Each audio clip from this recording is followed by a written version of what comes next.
নমস্কার বন্ধুরা, কেমন আছেন আপনারা সবাই? আশা করছি বন্ধুরা আপনারা সবাই সুস্থ আছেন, ভালো আছেন। অন্যান্য দিনের মতো আজকেও কিছু ছোট ছোট টিপস শেয়ার করব। আশা করছি টিপসগুলি অ্যাপ্লাই করলে প্রত্যেক দিনের কাজ সহজ হবে। আমরা এই ধরনের প্যাকেট জাতীয় যে জিনিসগুলো বাজার থেকে নিয়ে আসি, অনেক সময় দেখা যায় নুন কিংবা গুঁড়ো দুধ এই জাতীয় জিনিসগুলো কিন্তু হাওয়া বাতাস লাগলে খুব তাড়াতাড়ি নষ্ট হয়ে যায়। গুঁড়ো দুধ জমাট বেঁধে যায় আর নুন কিন্তু গলতে শুরু করে। অনেক সময় কৌটোয় ঢালার পর কিন্তু প্যাকেটের মধ্যে থেকেই যায়। তাই এটাকে খোলা গার্ডার দিয়ে রাখলেও কিন্তু বেশি দিন ভালো থাকবে না। এখানে একটি কাগজ আপনারা নিয়ে নিন। এইভাবে কাটা জায়গাটায় কাগজ দিয়ে কভার করে নিন, ওপরে নিচে। তারপর আয়রনটাকে একটু গরম করে নিয়ে কাটা জায়গাটায় এইভাবে গরম আয়রন দিয়ে যদি আপনারা কিছু সময়ের জন্য একটু আয়রন করে নেন, দেখবেন আপনাদের জায়গাটা পুরোপুরি সিল হয়ে যাবে। আর কোনোভাবেই কিন্তু আপনাদের সেই জায়গা থেকে হাওয়া বাতাস ঢুকবে না, জিনিসটা অনেক দিন ভালো থাকবে। আমাদের বাড়িতে এই ধরনের অনেক পুরনো কৌটো কিন্তু থাকেই। দেখা যায় এই ধরনের পুরনো কৌটোগুলোকে আমরা অনেক সময় কোনো কাজে ব্যবহার করি না। এখানে আমি পুরনো একটি কৌটো আর নিয়ে নিয়েছি পুরনো একটি মোজা। এই ধরনের মোজাও কিন্তু থাকে যেগুলো ছিঁড়ে যায়, নষ্ট হয়ে যায়। তা কি করব, পুরনো মোজাটাকে এইভাবে আমি কৌটোর মধ্যে খুব ভালো করে দেখুন ঢুকিয়ে নিচ্ছি। এইভাবে কৌটোর মধ্যে আমাদের খুব ভালো করে এটাকে ঢুকে এইভাবে কভার মতো পরিয়ে নিতে হবে। দেখুন পুরনো যে কৌটোটা নষ্ট হয়ে গেছিলো, যেটা ঢাকনা ছিল না, আমরা ফেলে দিচ্ছিলাম, সেটাও আমাদের ইউজ হয়ে গেল, পুরনো মোজাটাও ইউজ হয়ে গেল। এটার মধ্যে আমরা আমাদের ছুরি, আমাদের চামচ, এমনকি রান্নাঘরের ছোট ছোট প্রয়োজনীয় জিনিসগুলো খুব সুন্দর করে কিন্তু গুছিয়ে রাখতে পারি। আর এইভাবে যদি আমরা গুছিয়ে রাখি, সহজে কিন্তু জিনিসগুলো আমাদের নষ্টও হবে না। আর যে জিনিসগুলো প্রয়োজন খুব সুন্দরভাবে গোছানো থাকবে। আমরা যে এই ধরনের ফোনের চার্জার ব্যবহার করি কম বেশি প্রত্যেকেই। অনেক সময় কি হয়, ফোনের চার্জারের দেখবেন অনেকের একটা পিন ওপরে থাকে, একটা পিন প্লেন থাকে। তাড়াহুড়োতে দেখা যায় আমরা ফোন চার্জ দিতে যাই, যে পিনটা উঁচুর দিকে রয়েছে সেই পিনটা নিচুতে ঢোকাই, নিচু পিনটা উঁচুর দিকে ঢোকাই। এতে কি হয়, আমাদের ফোনের চার্জারের জায়গাটা কিন্তু খুব তাড়াতাড়ি নষ্ট হয়ে যায়। এরকম কম বেশি অনেকের ক্ষেত্রেই কিন্তু হয়, আবার আমাদের ফোনের চার্জারের জায়গাটা ঠিক করতে লাগে। তাই ছোট্ট একটি কাজ করলে কিন্তু এই সমস্যাটা আপনারা খুব সহজেই সমাধান করে নিতে পারবেন বাড়িতে। যে সাইড প্লেন বা যে সাইড উঁচু রয়েছে, যে কোনো সাইডেই আমাদের বাড়িতে যে টিপ থাকে, আপনারা কি করবেন, একটি টিপ নিয়ে নিন, সেই সাইডে আপনারা টিপটাকে পরিয়ে দিন। টিপটা কী করবে, চিহ্নিত করবে যে এই সাইডটা প্লেন রয়েছে। এর ফলে তাড়াহুড়োতে দেখারও প্রয়োজন পড়বে না। যে সাইডের টিপ সেই সাইড অনুযায়ী আপনারা যদি ফোনে চার্জ করেন, তাহলে দেখবেন ফোনের চার্জারের যে জায়গাটা সেটা আর নষ্ট হবে না। আর তাড়াহুড়োতেও খুব সহজেই আপনারা ফোনটা কিন্তু চার্জ করতে পারবেন। ভালো লাগলে ছোট্ট টিপসটি ট্রাই করে দেখবেন আপনারাও।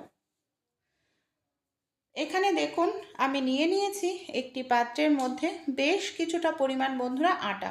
অনেক সময় হয় আমরা আটাতে হাত দিয়ে আটা মাখতে পারি না, হাত কেটে যায় বা হাতে চোট লাগে, বা আমরা অনেকেই গরম জল দিয়ে আটা মেখে রুটি তৈরি করি, আর গরম জল দিয়ে আটা মাখলে কিছু সময় অপেক্ষা করতে লাগে।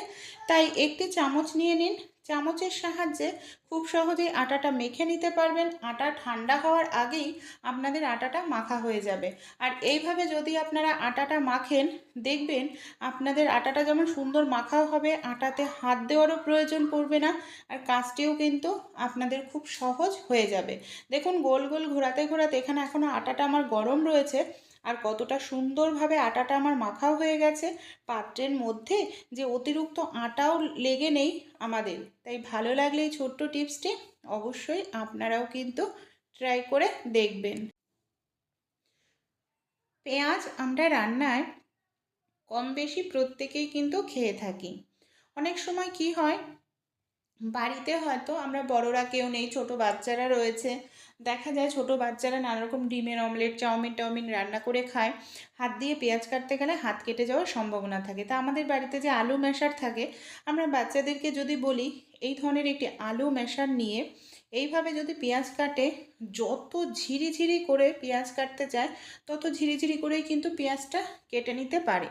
কোনো রকম কিন্তু হাত কেটে যাওয়ার সম্ভাবনা থাকবে না। দেখুন আমি কিন্তু একেবারে ঝিরিঝিরি করে পেঁয়াজটা কেটে দেখাচ্ছি।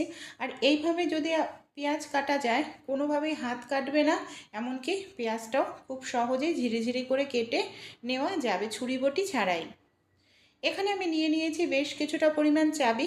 আমাদের বাড়িতে এই ধরনের কিন্তু অনেক পুরনো চাবি থাকে।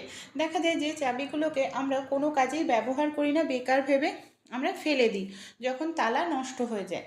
সেই চাবিগুলোকে ফেলে না দিয়ে এইভাবে আমি তিনটে চাবি নিয়েছি, আপনারা তিনটে চারটে চাবি নিয়ে নেবেন। চাবির মাঝখানে যে ছিদ্র থাকে, ছিদ্রটাকে কিন্তু একই জায়গায় রাখতে হবে। আর এইভাবে আমি আঠা লাগিয়ে চাবিগুলোকে একটির ওপর একটি রেখে দিচ্ছি, আর মাঝখানটায় কিন্তু আমি আঠা দিয়ে জোড়া দিয়ে কিছু সময় রেখে দেব।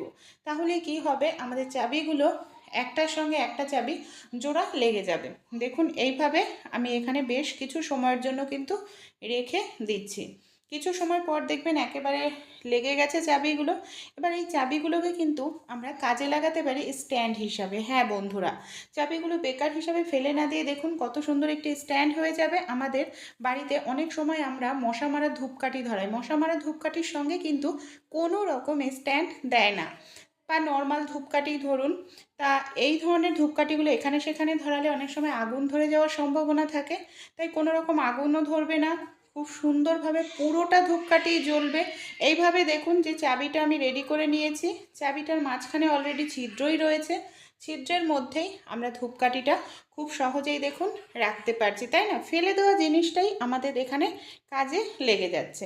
শুধু চাবি নয় বন্ধুরা, যে আমাদের বাড়িতে পুরনো যে তালা থাকে, ধরুন নষ্ট হয়ে গেছে, সেই তালাগুলোকেও কিন্তু আপনারা এখানে ইউজ করতে পারেন। তালার যে চাবির জায়গাটা, সেটাও আপনারা পুরনো তালাটাকে স্ট্যান্ড হিসাবে ইউজ করতে পারেন। ভাত আমরা কম বেশি প্রত্যেকেই খেয়ে থাকি। অনেক সময় কি হয়, আমরা হয়তো অনেক দিন বাড়ি থাকি না, বা অনেকটা পরিমাণ চাল আমরা এনে রেখে দিই। দেখা যায় অনেকটা পরিমাণ চাল আনলে চাল খুব খুব দ্রুত তাড়াতাড়ি কিন্তু পোকা ধরে যায়। আর তাই আপনারা এই যে দেশলাইয়ের যে বক্স, যখন দেশলাই কাঠি শেষ হয়ে যায় ফেলে দিই, এই দেশলাইয়ের বক্সের দু সাইডে দেখবেন বারুদ থাকে, এই বারুদ কিন্তু পোকাকে আটকাতে সাহায্য করে। আর চাল যেহেতু আমরা ধুয়ে খাই, তাই এই দেশলাইয়ের বক্স আপনারা দিয়ে রেখে দিন। আমি গ্যারান্টি দিয়ে বলছি, চালের 6 থেকে 8 মাস কেন 1 বছর রেখে দিলেও চালের মধ্যে কোনো রকম পোকা ধরবে না, আপনাদের চাল একেবারে ফ্রেশ থাকবে।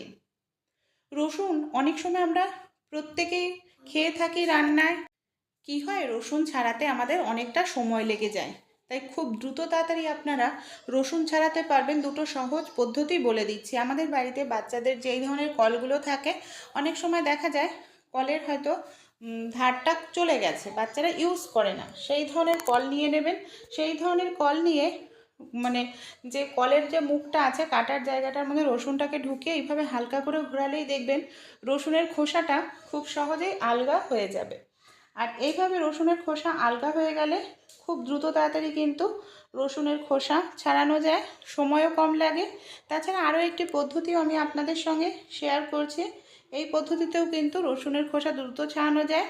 ছুরি নিয়ে নিন, ছুরির সাহায্যে রসুনটাকে আপনারা এইভাবে লম্বালম্বিভাবে কেটে নিন, তারপর ছাড়াতে পারবেন। নারকেল আমরা কম বেশি প্রত্যেকেই খেয়ে থাকি। অনেক সময় আমরা বাজার থেকে ছাড়ানো নারকেল কিনে নিয়ে আসি, কিন্তু ছাড়ানো নারকেল কিনে আনলেও দেখা যায় যে এই যে নারকেলের গায়ে কিন্তু এরকম খোসা লেগেই থাকে। আর নারকেলের গায়ে এই ধরনের খোসাগুলো যদি লেগে থাকে, আমরা যখন নারকেল কোড়াতে যাই, নারকেল কোড়ানোর মধ্যে কিন্তু এই খোসাগুলো পড়ে, যে কোনো রকম রেসিপি করলে ভালো লাগে না দেখতে, খেতেও ভালো লাগে না। আমাদের বাড়িতে অনেকেরই কিন্তু বা নারকেল ছাড়ানোর মেশিন থাকে না। এই ধরনের নেল কাটার প্রত্যেকের বাড়িতেই থাকে। নেল কাটার যে নোকটা আমরা শার্প করি, নোকটা ঘষি, সেই জায়গাটা খুলে নিন। সেই জায়গাটা খুলে নিয়ে এইভাবে যদি একটু ঘষেন নারকেলের ওপরে, দেখবেন খুব সহজেই কিন্তু আপনারা এই যে নারকেলের গায়ের ওপরে খোসাটা আছে, সেই খোসাটাকে ছাড়িয়ে ফেলতে পারবেন। আর এইভাবে কিন্তু খুব দ্রুত তাড়াতাড়ি খোসা ছাড়ানো যায়। দেখুন এখানে আমি কত সুন্দরভাবে ওপরটা খোসা ছাড়িয়ে পরিষ্কার করে নিয়েছি। এই যে সাইডের অংশগুলোর খোসাগুলো রয়েছে, সেগুলোকেও কিন্তু এইভাবে ছাড়িয়ে পরিষ্কার করে নেব। ভালো লাগলে আইডিয়াটি ট্রাই করে দেখবেন। আপনারা কখনো মটরশুঁটি এই ধরনের একটি চুরির সাহায্যে ছাড়িয়ে দেখেছেন? অনেক সময় মটরশুঁটির খোসা ছাড়াতে অনেক সময় লাগে। আপনারা মটরশুঁটিটাকে ভিজিয়ে রাখুন, 10 মিনিট ভিজিয়ে রাখুন নর্মাল জলে।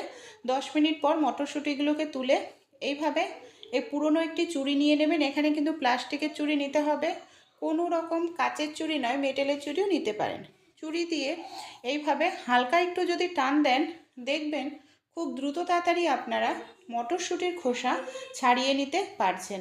আর এইভাবে মটরশুঁটির খোসা ছাড়ালে সময়ও কম লাগে, নখ দিয়ে টানাটানিও করতে লাগে না, আর কাজটিও আপনাদের খুব সহজ হয়ে যাবে। দেখুন কতটা সহজ, সামনে থেকে একটু টান দিচ্ছে। অবশ্যই কিন্তু জলে ভিজিয়ে রাখতে হবে। আপনারা জলে 10 থেকে 15 মিনিট ভিজিয়ে রাখলেই দেখবেন মটরশুঁটির যে খোসার জায়গাটা আছে, যেখান থেকে ছাড়ানো হয়, সেই জায়গাটা অনেকটা আলগা আলগা হয়ে আসে, আর সহজেই এইভাবে মটরশুঁটির খোসাগুলো ছাড়ানো হয়ে যায়। মানে বলতে পারেন ঘন্টার কাজ আপনারা মিনিটেই শেষ করতে পারবেন। দেখুন কত দ্রুত তাড়াতাড়ি এখানে আমি অল্প সময়ের মধ্যেই মটরশুঁটিগুলো ছাড়িয়ে নিচ্ছি। চলুন তাহলে পরবর্তী যে টিপসটি আছে আমরা দেখে নিই। আর আমার এই ভিডিও যদি আপনাদের একটু ভালো লেগে থাকে, অবশ্যই আপনারাও অ্যাপ্লাই করবেন। আপনাদের চেনা পরিচিতর সঙ্গেও এই টিপসগুলি শেয়ার করতে পারেন। আমরা অনেক সময় কোনো কিছু ভাজাভাজি করতে যাই, যারা নতুন গৃহিণী অনেক সময় বুঝতে পারি না যে তেলটা ঠিকঠাক মতো গরম হলো কি না। তাই সহজ একটি টিপস আপনাদের সঙ্গে শেয়ার করব, খুব সহজেই বুঝে যাবেন যে আপনাদের তেলটা গরম হলো কি না। এর জন্য আপনারা যে কাজটি করবেন, দেখুন দেশলাই আমাদের প্রত্যেকের বাড়িতেই থাকে। দেশলাইয়ের যে কাঠিটা, বারুদের জায়গাটাকে আপনারা ভেঙে নিন, শুধু কাঠিটা তেলের মধ্যে দিয়ে দিন। দেখুন তেলের মধ্যে দিয়েছি, তেমন কিন্তু কোনো রকম বাবলস উঠছে না। এর ফলে বুঝতে হবে তেলটা তেমন গরম হয়নি। তাই কোনো কিছু ভাজাভাজি করার আগে আপনারা এই টিপসটি ফলো করবেন। আবারও দেখুন কাঠিটা আমি বারুদের অংশটা ভেঙে শুধু কাঠিটা দিয়ে দিচ্ছি তেলের মধ্যে। এরপর দেখব তেলটা গরম হয়েছে কিনা। এই দেখুন, দেখতে পাচ্ছেন এখন কাঠির চারপাশে দেখুন একদম বাবলস মতো ফুলে উঠেছে, তেলটা ভালো গরম হয়েছে। আমাদের বাড়িতে এই ধরনের অনেক পুরনো কন্টেনার থাকে, দেখা যায় কন্টেনারগুলো বেকার হয়ে গেছে, ঢাকনা নেই হয়তো। তো এখানে আমি একটি কাঁটা চামচ নিয়ে নিয়েছি। কাঁটা চামচটাকে সবার প্রথমে খুব ভালো করে এইভাবে গরম করে নিচ্ছি। তারপর এখানে আমি একটি কাঁটা চামচ দিয়ে গরম করে কন্টেনারের নিচে ছোট ছোট করে আমাদের এখানে অনেকগুলো ছিদ্র করে নিতে হবে। নিচটায় দেখুন ছোট ছোট করে, এখানে কিন্তু আমি একটি দুটি নয়, অনেকগুলো ছিদ্র করে নিলাম। এবার এটাকে আমরা কোথায় কি কাজে ব্যবহার করব চলুন তাহলে দেখে নিই। অনেক সময় আমাদের বাড়িতে যে সাবানের কৌটো থাকে, বিশেষ করে বাসন মাজার, আমরা একসঙ্গে সাবান, স্কচব্রাইট রেখে দিই, সাবান তাড়াতাড়ি গলে যায়, স্কচব্রাইটও নষ্ট হয়ে যায়। তো এই ধরনের কন্টেনারগুলোতে ছিদ্র করে নিয়েছি, এরকম ছিদ্র করে নেবেন। তারপর কি করতে হবে, আমাদের বাড়িতে যে এই ধরনের রাবার থাকে, গার্ডার এইভাবে কন্টেনারের মধ্যে আপনারা লাগিয়ে নিন। এই দেখুন এইভাবে একটি গার্ডার বা দুটো গার্ডার আপনারা লাগিয়ে নেবেন। এতে আপনাদের খরচাটা সাবানের অনেকটাই কমবে। এবার আমাদের কি করতে হবে, সাবানটাকে আমরা গার্ডারের ওপরে রাখবো, তাহলে সাবানটা কম গলবে, সাবানের জলটা খুব তাড়াতাড়ি পড়ে যাবে, সাবান শুকিয়ে যাবে। স্কচব্রাইটটা রাখবো, জলটা তাড়াতাড়ি ঝরে যাবে, আর স্কচব্রাইট তাড়াতাড়ি নষ্ট হবে না। ভালো লাগলে ট্রাই করে দেখবেন।